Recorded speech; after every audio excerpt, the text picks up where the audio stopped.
Bonjour à tous et à toutes. Et je suis Karamo Diaby, ingénieur télécom, chargé d'études et de projets en réseau de télécommunications.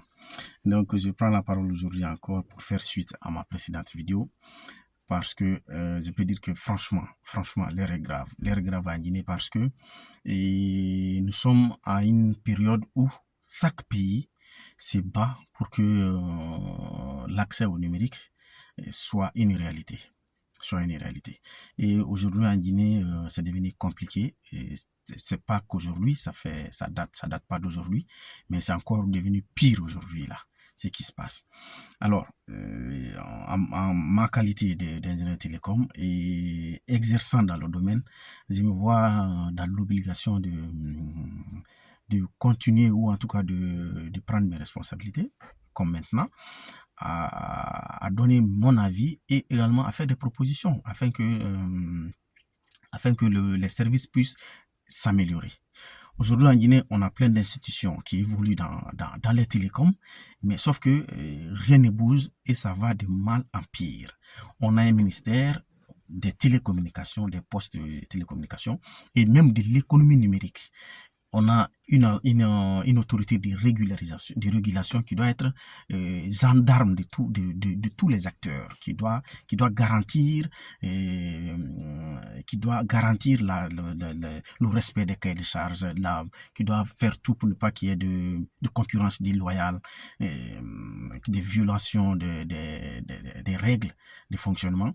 Et nous avons des sociétés, des grandes sociétés publiques, ou en tout cas parapubliques, comme la SOSEB qui a construit l'autoroute, qui a fait un grand travail, qui a construit l'autoroute de la fibre optique. Nous avons la GILAP qui gère l'atterrissage du câble sous-marin de la fibre optique et qui est gendarme de cela, qui gère ça. Mais sauf que, pourquoi rien ne bouge? Pourquoi la Guinée est encore à ce stade-là, malgré toutes ces années, malgré tous ces investissements? Et d'abord, le premier problème, c'est que il y a un problème de leadership. Il y a un problème de leadership, il y a un problème de vision, il y a un problème d'audace. Il y a un problème d'audace. Parce que moi, je ne peux pas comprendre qu'il y ait un ministère de télécommunications et une autorité de régulation, ces deux institutions existent et que la Guinée, et qu'on ne les entende jamais sur la qualité médiocre du réseau de la connexion Internet ou simplement des appels directs. Je ne peux pas comprendre. Malgré tout ce qui se passe, on n'a jamais entendu le ministère se prononcer, on n'a jamais entendu la RPT se prononcer, on ne les a jamais entendus, on ne les a jamais entendus échanger avec les opérateurs pour trouver le problème. Moi, je ne l'ai jamais entendu. Et ça, c'est un problème. Donc, le premier problème en Guinée, c'est un problème de leadership dans le domaine. On n'a pas de leader, on n'a pas d'autorité ayant un fort impact, un fort leadership et audacieux et visionnaire en Guinée. On n'en a pas. Sinon, c'est l'un des secteurs les plus faciles à gérer en 2024, les télécommunications. Mais pour cela, il faut avoir des autorités audacieuses, des autorités visionnaires, des autorités ambitieuses.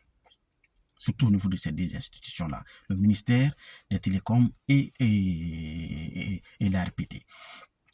Alors, moi et tous ceux qui sont du domaine, ils savent que la qualité de la connexion repose sur certains éléments. La qualité, pour avoir une bonne qualité de connexion ou une bonne qualité de service ou plusieurs services, la diversité des services, ceci repose sur quelques éléments. Le premier élément, c'est quoi? Le premier élément, ce sont les infrastructures. Les infrastructures, si on n'a pas d'infrastructure, peu importe ce que vous allez avoir comme équipement, vous construisez des data centers, il y a des produits de numérique qu'on peut consommer ou utiliser au quotidien. Mais tout ça, ça repose sur quoi? C'est le transport des données. Le transport des données, c'est le plus important. Et pour transporter les données, il faut avoir des infrastructures. Il faut avoir des infrastructures. C'est comme le commerce. Vous ne pouvez pas faire du commerce s'il n'y a pas de route. C'est pas possible. Donc c'est la même chose dans le domaine des télécoms. Il n'y a pas de service fiable et accessible permanemment s'il n'y a pas d'infrastructure solide.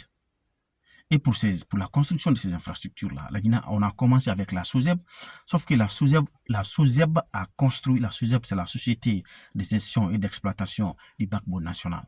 Cette société a fait un grand travail, a construit l'autoroute, uniquement l'autoroute. Mais est-ce que quand on dit qu'on va désenclaver un pays, est-ce que c'est la construction des autoroutes qui désenclave un pays? Non, quand vous construisez une autoroute, après il y a des routes nationales, il y a des routes départementales, il y a des routes communales, il y a toute autre route qui pourront faire que on peut dire qu'on a désenclavé le pays. Donc, sauf qu'on nous a fait croire qu'avec la SOSEB, en construisant ces réseaux nationaux, du backbone national, et que le problème était réglé. Mais le problème n'est pas réglé. Le problème n'a même pas commencé. Hier, je le disais dans une communication, le déploiement du backbone national, c'est la partie la plus facile dans un réseau pour la gestion, pour désenclaver ou en tout cas pour développer un réseau de fibre optique. C'est la partie la plus facile. Dans ces conditions-là, si la SOSEB a fini de faire son déploiement, quelle devait être directement l'activité, quel est le travail qui devait suivre automatiquement pour donner de la valeur à ce qui a été fait par le niveau du backbone national? C'était de construire le réseau métropolitain. Le réseau métropolitain, c'est ce qui nous permet d'utiliser d'ailleurs pleinement cette infrastructure construite par la SOSEB. Aujourd'hui, le backbone national est sous-exploité. C'est comme quand un chargement qui doit aller dans 10 camions, c'est comme un chargement qui doit aller dans 10 camions, et vous prenez deux petites voitures pour les mettre dedans. Ça ne marchera pas. Ou c'est comme si vous prenez un camion, vous le posez sur une toute petite route. Aujourd'hui, on a l'autoroute de la fibre, mais on n'a pas comment est-ce que les gens vont les données, les téléphones, les connexions, les services, les autres services peuvent arriver sur cette autoroute de la fibre optique. Ça ne marche pas. C'est pourquoi il faut une entreprise qui va construire le réseau métropolitain. Ce réseau métropolitain-là, c'est quoi? C'est dans chaque quartier. Il va y avoir des équipements qui vont être posés, des PM ou je ne sais pas quoi, ils vont les appeler ça. Ça dépend des entreprises, qui vont être dans chaque quartier ou dans chaque commune en fonction du nombre de la répartition, et de telle sorte que les infrastructures là sont soit en aérien, soit en souterrain. En aérien, c'est d'utiliser les poteaux et des ais là où c'est possible, et en souterrain, c'est de faire du génie civil. Donc, si ça, c'est pas fait, comment voulez-vous que les opérateurs puissent satisfaire les citoyens? C'est pas possible. Même d'abord entre les sites des opérateurs. Les opérateurs ont ces problèmes. D'abord, je ne parle pas de l'électricité qui, à un moment, a créé des problèmes par rapport au fonctionnement des sites.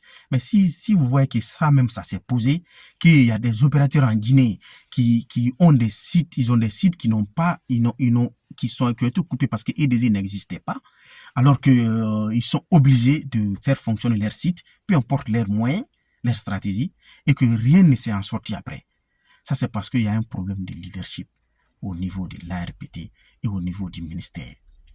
Donc, aujourd'hui, il y a la ZEFO qui a d'énormes problèmes, qui n'arrive pas à s'en sortir, parce qu'il y en a qui disent que c'est pour Mouna et que Mouna refuse d'ouvrir le domaine, la construction des réseaux. Donc, franchement, cette vidéo d'aujourd'hui, je ne vais pas retarder dessus, mais je vais juste faire comprendre aux Guinéens que pour avoir du réseau, d'abord, un réseau fiable, il faut des infrastructures fiables.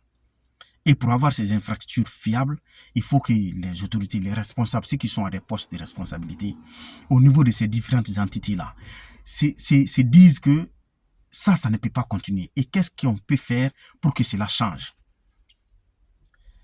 Vous êtes ministre ou vous êtes directeur général dans ces domaines-là. Qu'est-ce que vous faites pour que cela change? Qu'est-ce que vous faites? Il n'y a aucune communication dessus. Qu'est-ce qui bloque? Voilà. Donc aujourd'hui, je prends la parole juste par rapport pour planter un peu ces décors-là et pour dire que le problème est lié c'est un problème de leadership, c'est un problème de vision, c'est un problème d'audace. Et il faut être courageux de porter certains projets qui peuvent impacter positivement la vie des citoyens. Positivement la vie des citoyens.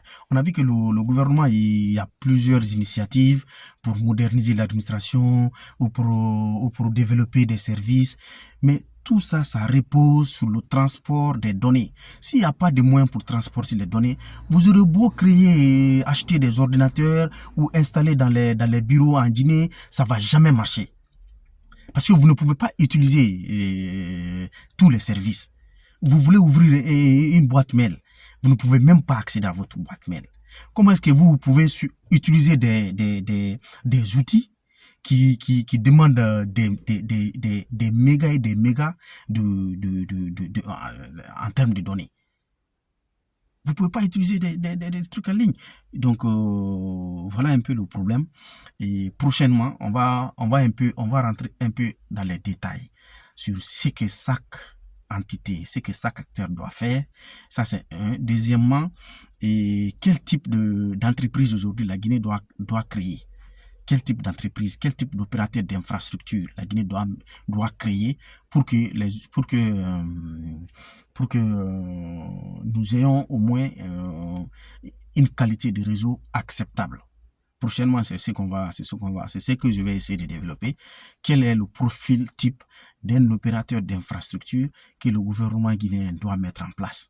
Le profil de cette entreprise, la gestion même de cette entreprise et sa relation avec les autres entreprises, les autres opérateurs, les autres acteurs du domaine, quelle doit être sa relation avec ceci pour que la Guinée sorte de cette situation-là. Donc ça va être la prochaine vidéo si tout se passe bien. Et je vous souhaite un bon début de semaine et bonne soirée. Merci.